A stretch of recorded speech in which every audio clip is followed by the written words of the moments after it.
Yo, yo, yo. Ego Dre, but you can call me Dre. And today, I'm here on SlimYGO's channel, bringing you a deck profile of my Mannadium deck list that I just used to get second place at the Duelist Nexus 3v3 case tournament over here out in Top Choice Gaming. Yep, that's right. Mannadium. You heard that right. Cool. So, real quick, shout out to my team, Top Choice Gaming in the store.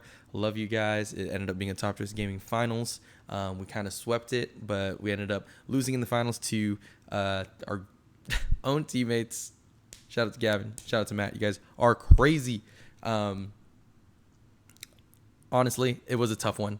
We played them as well round one as well too, and they also beat us in that round. But even still, shout out to them. They did really, really good. Shout out to my teammates, obviously Brian Asastoris, and Steve Hernandez. They were on Cash and Perilli, and then I was over there in one of the seats with Mannadium. So, yeah, with that, we'll go ahead and get into the deck profile. Let's get things started. And also, real quick, shout out to my YouTube channel, ego_Dre. Check it out. I'll go ahead and be putting a combo tutorial on that video going up at the same time as this video. So, if you want to learn some of the combos, feel free to hop into that. Check out some of the combos that I have that I've basically labbed to be able to try to figure out how to play this deck the best. And with that, we're going to go ahead and get straight into it. Now, this is a non-Bish Balkan, non-Calamities, non-FTK build, and I'm going to explain why that is. First things first, 3 Mannadium, Riem Heart. This card's insane. A lot of the plays that I would do normally all day were normal summon Reichardt, chain Riem Heart if they did anything to the Reichardt, basically almost every time. So that way, this card's not only just a starter, it's also a good way to play through hand traps or to play around hand traps or attempt to at least. Also, obviously, you can target like your own Meeks, destroy the balls. They're pretty good. Let's go into the Mannadium monsters. 3 Torrid and 3 Meek. Meek's the best one for sure because it brings out a level 4 or the possibility of bringing out a level 4 or can bring out a level 2 towards the new ball that can bring out a Meek if you need it to or can bring out itself. These guards are all really good. You got to max out on them because you got to see them. They're crazy. They're even good just being able to set them, right? Just being able to set them and float into them if you really need to. If you're in a bad situation, you're in a bind, you just got drolled. These cards are floating as well, so they're all pretty good cards. The Mannadium cards in themselves are not bad. Triple Vsauce Starfrost. You need this card. You need to see this card. If you don't open it or if you don't have it, you cannot combo. You physically cannot combo. So you have to find a way to get to it. But there's multiple ways to get it onto the board. Once you get to it, there's multiple ways to get onto the board or get into the graveyard. As long as you're able to get to it, that's the most important part. But if you can't get to it, that's when the deck gets a little difficult. But that's why it's important to max out on this card. You try it too, you're going to miss it every time. So I would say play through the card. Too crazy. Too important. Triple Scareclaw Reichardt. I wanted to play 2 at first, but I realized that like if this deck basically doesn't draw any of its 15/21s, basically the stat line, right? It can't play. So it needs to be able to see this, or maybe this in combination with this, or this in combination with this, or this in combination with any of the what's called the balls as well too, the apples. This guy, you just need to be able to see it, just to be able to play it. Not only that, it helps to be able to search multiple rival because rival isn't a once per turn card, and we can talk about that when we get there as well too. That's basically the main like monster lineup. That's all you basically need to be able to play through things. I think the only main monster hand trap lineup that I played was Droll and Lockbird. So I wanted to play Ash Blossom obviously because Branded was a scary deck. And I went in really scared of Branded, but I knew that having tuners like Ash, Ghost Bell, those kind of cards, basically if you draw into those and you put them into the grave, you can't special summon your Meeks onto the field with Calarium up. So if you have Calarium up, there's too many times where I was test handing it and I would draw into the Ash, I would see the Ash, and I would see the field spell at the same time, and then I would want to be able to special summon the card, but I knew like if I Ash Blossomed, right, I wouldn't be able to do my combo the way I wanted to do it. So, I mean, I chose not to play any tuner hand traps. Basically, I just played the Droll and Lockbirds, which were the main hand traps, because, hand trap of the format, this card's really important. When we get drolled, it's really bad, but most decks currently in the format lose to this card, so this card's really important to be able to play. Cool. And that's it for the monsters. Onto the spells. We have Terraforming, 3 Peaceful Planet, Calarium, and then 1 of the Primitive Planet, Reichphobia. I want to bump this up to 2. Maybe in the future I can go ahead and see if I can't fit another one, because this card's really important, especially if you go through it early. You want to still be able to search into it later with your Lightheart. just in case if you open it or if you have to terraforming into it. But still, it's still important because either way, you need to be able to get Visa Starfrost. And this card's insane. Like, being able to bring back the Meek is just really nice. It's pretty good. And also having that pump is nice. This card's really good for the pop. The pop is really useful. A lot of the times you end with this. And I think the most important thing about this card is that it really messes with the mirror. So when this one's up, basically all of your opponent's monsters, if you have anything in defense mode, or if they summon anything in defense mode, all of your opponent's monsters lose 100 attack and defense for each defense position monster on the field. So if they summon a 1521, it becomes a 1420. So most of the time if you have a monster in defense. So this card's pretty important in the mirror. So the pop is really nice. And then playing earlier, there was this game that I played where I had used this pop actually to be able to get over a Baron in a Birth in a cash matchup. It was really nice. So this card was insane all day. Cool. 2 Scareclaw Rival. I'm really glad I played 2. I had cut it down to 1, and I realized that I missed it really badly. You can't play less than 2. This card is way too important. Maybe you can side out 1 like while you're trying, so that way you don't break into them.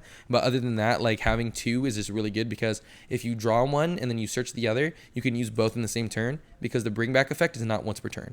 So you can just go ahead and keep activating that. Yeah, card's crazy. Card's really good. 1 Rhoda, 3 Obsidian, 1 Imagining. This card put in its work as much as it could. Draw 2 is pretty good. And then Obsidian is just one of the better cards in the deck. Being able to target any of your orbs out of the field spell. Crazy. And its most important thing, it's a double extender, I like to call it. So you'll banish it from the grave to be able to special Visa Starfrost. So good. Cool. And now some of the non-engine, 3 Eclipse and 3 Moon. The Cashier matchup is still really scary, and so is the Pirelli matchup. So these cards are insane versus those decks, right? A lot of times you go second and the Pirelli deck is trying to yeep. As long as you're able to chain this, hit the monster that yeeped, it'll always go face down. I think this card was really good today against the matchups that I played it against. However, I played against a lot of Branded as well too. So versus Branded, this was like an instant side out. These cards were terrible against Branded. This card's okay against Branded. It's like decent. It gets over the Sanctifier. But other than that, like, you don't really want to see these cards against Branded. Like, all of these cards are just for the most part. But against Kashtira, it was insane. It was a really good card. It just stops those decks like in the tracks. And then 3 Imperm, and then the 1 Reframing. I play the combo, so I can talk about it when I get to the extra deck as well too. But the combo that I play isn't the Bishop Balkan combo. Basically, it's just a full board. It's just a full board combo. 3 Imperm is nice. But having reframing takes Droplet and Dark Ruler No More out of the format, just fully out of the format, because people want to Droplet your board when you make a big board. People want to ruler your board when you make a big board. If you set up the reframing, it just makes it so they can't play. So people have to respect this card because it's an instant Omni negate. Card's important. Card's really good too. You have to play it. Onto the extra deck. For the Link monsters, I only played the 1 Lightheart, the 1 Cross Sheep, the 1 Azalea, and the 1 Apo. I almost made Apo every time I went first. As if it was possible, I needed to make the Appaloosa. It was okay. The Appaloosa wasn't like amazing. The only issue with Appaloosa is that it's super poly target with Baron. But other than that, like, that definitely did happen to me as well too. I got super polyed on that. But even still, the card's still really important when you're making your first turn board. Cross Sheep is obviously one of the best cards in the deck. Azalea is really nice. Just remember that it takes a light and a dark. But Azalea is really nice to be able to pop anything on the field. And then Lightheart. The Lightheart's huge. I really wanted to play 2, but I just didn't have the room for it. Maybe in the future I'll be able to find 2 if I play 2 Rackphobia. Onto the Synchro lineup. For the 8s, we played Armatara, Excel, and Scarlight. I never summoned Scarlight, but I wanted to. There was a point where I had a chance to do so, and I didn't have to, luckily. But if my battle phase tricks failed me in that time situation, this would have ended up working during the same turn. So then I would have been able to blow up enough monsters. Not only that, I think what's big about this is that if you have an extra Meek on the field, you summon this, you'll be able to blow up your board as well too. You can still summon off your Meek, and you can still make a 10, which is nice. The Excel Synchro is nice. I didn't go into as much as I thought I was going to. A lot of the times I was going to my level 10s, which is part of the combos that I can show. I was going to my level 10s really early, and I was using my Astrolabe to make my level 10s. So I feel like it's easier in this deck to make level 10s than it is 8s. And then the Armatara, this card's insane. Basically just being able to use 2 turners. Not a lot of people know that, like, you can use 2 turners to make this. So it's basically just the 1 Vsauce and the 1 Meek. That's all you need. And then you just link those off and you can search off reframing, be able to get the board. And then for the level 10s, we have Baron, Dissipator. These cards are necessary. Ice Jade, this card was really nice against Mirror Jade. I played against a lot of branded players today. And because I wasn't maining the Ash Blossom, it was actually like my scariest matchup. So I thought I was gonna do really bad against it, but I ended up destroying all of them. So it was actually really nice. This card's really good as well too. This basically can protect you. Chaos Angel, insane. I summoned it I think like twice. This card's really good. And then Crimson Dragon for the combo. So a lot of the times you Crimson Dragon, target this, be able to bring this out, so that way you have the Dispatter, so that way you can just cheat it out and still be able to play. And lastly, the 3 Astrolabe, there's no question about it. You need to play 3 of these. Because the combo, you already use 2, usually, when you do the combo. But when it comes to just having this in general, if you're already using 2, you Bestial Dispatter, bring 1 out. That's the second Vsauce Starfrost that you made. Basically, that's 2 Astrolabe already. And then that's not including any of the vicious Astrolabes any of the Vsauce that you search later on in the game. So if you can't end it early, you have to have the 3rd one. Otherwise, you'll never be able to keep playing. So you have to be able to play 3 of these. Cool.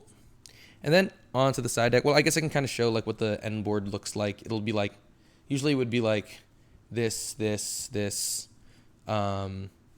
reframing set, and then whatever's in your hand as well too with an Apo. That's usually the end board. And this is more than enough. Yeah, I don't play the Bishop Balkan or the FTK because I feel like it's unrealistic a lot of the times, because you're playing against another person, like they're gonna hand trap you. There's no way they're not gonna hand trap you. So you need to have the options in your extra deck to be able to play through stuff. If you don't have the options in your extra deck to be able to play through stuff, then like you're just playing an FTK deck. And at that point, if you're gonna play an FTK deck, like you might as well play like Dark World or something, honestly, because at least you can hand loop them going first, right? This deck itself, like if you can make a board like this with all of these, and this as well with hand traps and follow up and whatever other traps or books you might have drawn throughout the combo, like this is more than enough. It's more than enough to be able to beat them. They need like multiple board breakers to be able to stop this, like multiple board breakers, and that's even if they have engine, and that's not including any of the other things that you might have to be able to follow up on. So I think this is the correct way to play it. I mean, I wouldn't play the FTK. It doesn't seem that necessary. Like I feel like people really want to calamities people really want to VFD people. It's just not that important. Like seriously. Cool. And then lastly onto the side deck, like I said, I was really scared of Branded because I wasn't playing Ash Blossom at all. I didn't even put it in the side deck. So because of that, like I felt like it was going to be one of my worst matchups, but I ended up playing against it a lot, and these cards really went in. Like these are probably the best cards, MVPs of the day for sure. They're 6 stars. You can synchro with them. You can make 8s with them. You can make 10s with them. Like you can send Drewsworm and send cards. Like you can link them away for Azalea. Like these cards are crazy. They're so crazy, and they're super good against the Branded deck. Really nice. I played against a lot of Branded and Cashier today. Nibiru, I had this in the main originally over the Eclipses, but I figured that like maybe this card wouldn't be the best, and I ended up being right. Every time I sided this in, it was a brick, like, and it was never good. And I didn't play against enough combo for it to be good, at least just because I was playing against a lot of Branded today. And then just Nibiru in general, being like it sounds really good like in a vacuum versus like the combo decks that you play against, the Cashier decks you play against. It was like fine. But every Cashier deck I played against, they played around it, and they just didn't like lose to it. And then the Book of Moons and the Eclipses were more than enough. So honestly, in the future, I feel like I'm not going to side this card anymore. It's just really good against the combo mirrors in my decks as well too. 2 Lightning Storm, 3 Cosmic. I really, really, really wanted to play evenly matched, but I figured I need to cut my losses. Like if there was a way that I get Gimmick Puppeted, that card is just dead, right? And 90% of the time, I want my battle phase, especially playing Mannadium. Like this deck can push and kill because Astrolabe is insane. So having Lightning Storm is actually really nice. This card's way better than I thought it was this format. I was talking a lot of smack on this card, but it ended up being insane all day. So, and then lastly, the Barrier. This card is probably the best card in the format. It hits Pirelli really hard, and the Pirelli is the best deck. It's the deck to beat. And then Branded, obviously, it hits really hard. It's like decent against Cashier. I mean, I wouldn't put it in against Cashier usually, but sometimes I do. Usually the biggest board is enough. And yeah, that's my deck profile, guys. Like I said, go ahead and check me out on my channel. Shout out to my team again, and shout out to y'all. Alrighty.